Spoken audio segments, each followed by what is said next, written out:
Welcome, GC family. Today is July 21st. It's my son's 8th birthday. I'm very excited. We're on day 202. I'm Jen. I'm the director of Hope Creek. And Dutch. I'm Dutch. I'm the director of the Mill Creek Community Food Bank. And the assistant director. And the assistant director for Hope Creek. That's right. Yeah. So today we're starting with 2 Chronicles 4, 5, and the first part of 6. The beginning of it, they're talking about the furnishings for the temple, a lot of math, measurements. We both have a background in construction. Right. You physically building, I was more the behind the scenes invoices and stuff like that. What is your take on all that math and measurements? It's pretty crazy, honestly, with everything that's gone into this project and how big this project is. When you look at, if you're a project kind of guy or a girl, 154,000 people Solomon employed for building the temple. That's a lot of people. It's huge. And just everything that has gone into it. Today they talk about what amounts to a pool, basically, that he's putting in for the priests. So he's got a 16,500 gallon pool to cleanse themselves. So, he kind of has thought of everything going into this project. Right, yeah. It's interesting, the measurements, the saying goes, measure twice, cut once. There's lots of measurements, lots of building happening. One of the things that kind of got me was the length of one of those boards was like 15 feet. And I'm like, nowadays it's 16 or 14. 15 is just not something you can buy at the lumber store, especially with lumber these days. Right. Super, super expensive. Nowadays, you're kind of having to do like King Solomon did. You have to pay for the lumber with gold nowadays. Right. I know. You want to buy a sheet of plywood. Can you pull out a pound of gold, please? I know. That's how I'm going to buy a house. I'll cut down some trees and just make my own lumber because that's apparently very expensive now. You took a little bit onto Solomon's wisdom. Can you talk about that? Yeah, actually, you step back to yesterday's reading. We talked in the reading yesterday. We talked about really Solomon talking to God, and God saying, "Okay, Solomon, I'll grant your wish. Anything you want. What would you like?" And he could have picked anything, and God would have given it to him, and he chose wisdom. Right. Wow, that's huge. Yeah. I don't know if I would have chosen that. Yeah, because when you pray for wisdom, watch out. I know. Because you know telling where God's going to allow you to go. But, and this is, I'm going to kind of segue into something else on this, the whole idea of wisdom. And when I'm reading through this, I'm more of a random person. And for those of you who are concrete and sequential, I know that this style of reading is hard because you're kind of bouncing all over the place. Yeah. Every day is a little bit of something, a little bit of this, a little bit of that. Yeah, that's hard. But even as a random person, sometimes that stuff kind of all of a sudden will click. And I was thinking about Solomon's wisdom and thinking, how did he get so wise? How did Solomon get so wise? Yeah. Well, about a month ago, we were reading that Solomon had 700 wives and 300 concubines. Well, there you go. Behind every successful man is a wise woman. Or 1,000 women. Or 1,000 women. You want them to be really He successful. said he was one of the wisest men ever. Well, you wonder why, because he had 1,000 women telling him really what to do. You must be married. Yeah, I love that. At the very end, when it was all done, they praised and worshiped God, saying he is good, he is faithful, or his faithful love endures forever. And then a thick cloud came, filled the temple, and they say that the presence of the Lord was in that cloud. So on the off chance that we get clouds here in Washington, just think about how the presence of the Lord is in that cloud. That never happens. Never. We never get clouds here. Never. Then King Solomon shared with the community about the blessing of this temple. And he also shared that this was David's vision. King David wanted to build this temple to honor the name of the Lord. And for me, I think a lot of us get caught up in being successful with what God has given us to do. And I kind of believe God has called us to be faithful, not successful. We might feel like we're failing if we don't succeed or see something through, when really God has a plan and we're called to just do what God has us to do. Which is hard because we, in this world, Mm-hmm. we're judged by our success, right? Absolutely. By at least what people think is outward success. Mm-hmm. Yeah, no, I agree with that. So we move into Romans 7, 1 through 13. And for me, the summary of I would get from this is we're all headed to hell because of our sin. That's just a statement. That's just the truth. And it's Jesus who found a way to keep us out of hell. I think, again, a lot of people see religion or Christianity or something as a either or choice, kind of like a menu. Mm-hmm. Today I'm going to choose to go to heaven, and tomorrow I'm choosing to go to hell, which isn't what it is. Everyone is going to hell. Jesus just is able to save us from doing that. I like the illustration of Titanic. So Titanic is going down. There's no way to fix it. There's no way to repair it.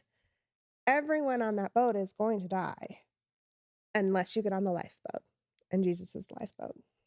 And that's basically what verse 6 talks about. It says, but now we have been released from the law, for we died to it and are no longer captive to its power. Yeah. So Jesus died for all of us, and that's releasing us from the power that sin had over us. That Jesus is saying, you don't have to live that life. Right. Yeah. I am a lifeboat. Yeah. I love that. Oh, that's so good. Psalm 17, 1 through 15 kind of goes through, David is in agony. This isn't a highlight of his life verse. He's being honest. He's crying out to God. He's saying, you promised to do this. Where are the answers? Like, what is going on? In verse 6, you had something you wanted to say about that. Well, a couple thoughts. One was that David being, again, a lot like Solomon in his wisdom and just being one of the greatest kings ever. And yet here he is crying out. Yeah. It's like, it doesn't matter how successful you are, how powerful you are, how anything you are. We all have moments in our life where we cry out, or we just go, God, I just am at a wit's end, or I'm just at a point where I need help. And so that he's crying out to us. And verse 6, it says, I am praying to you because I know you'll answer. I love that, because he's like, I'm not just wasting my breath here, God. Right. I know you're going to hear me.